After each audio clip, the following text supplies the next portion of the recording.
see a good rate, jump on it, lock it, and go with it, because it could go higher as well as it could go lower. Very true. When I bought my home here, the rates were 7.5%. Everybody said, gee, that's great. Now 5, 5.25%, 5.5%. I think it'd be an opportune time to consider real estate. Eric. It's interesting that George says that, because you know, people think rates may go up and you don't know if you're going to get the lowest rate right now. But I remember my dad telling me, this is back in the mid-70s, our family owned an apartment house up in New York, and he had a mortgage at 18%. Whoa. Think of that, 18%. Yeah.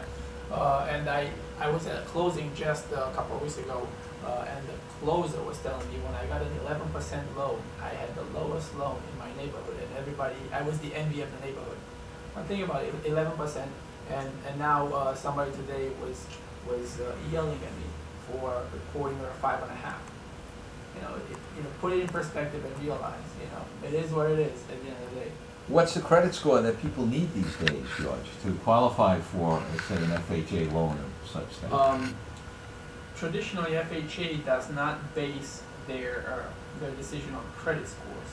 Lately, because of very low credit scores, they've started to come up with some numbers. The lowest I think they're willing to work with is a 580. You want to be around 600 if you want to be able to get something. But FHA, like I said, does not base their decision on credit score solely. Before we take another break, tell us about points. What are points, and how are they determined in a real estate deal? Okay, that's another great question, and everybody asks about this. 1 point is 1% of the amount of the loan. So, for example, if you have a $100,000 mortgage you're looking to get, 1 point would be $1,000. Buying 1 point down, let's say if a rate at par would come at 5.5. What is par, George? Par is what is buying down? Par is when the rate doesn't cost anybody anything. You don't have to pay for it. That's the par rate.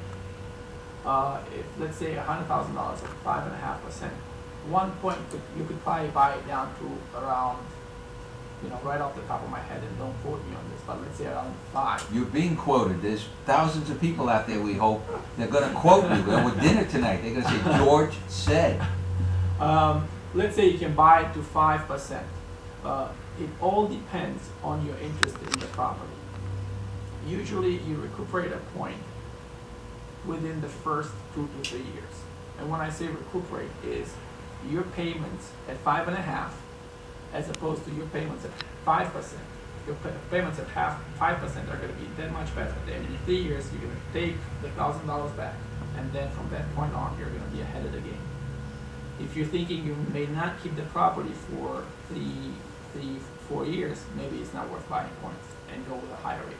Well, if people want to know about that, they're going to call you at 305-671-2509. We're going to take a break now. They tell me it's called a bump out, so we're going to bump out for a moment. And when we come back, we're going to give you a little bit of insight of what we do at our weekly meetings, and that is called the Tip of the Day. With the Miami Business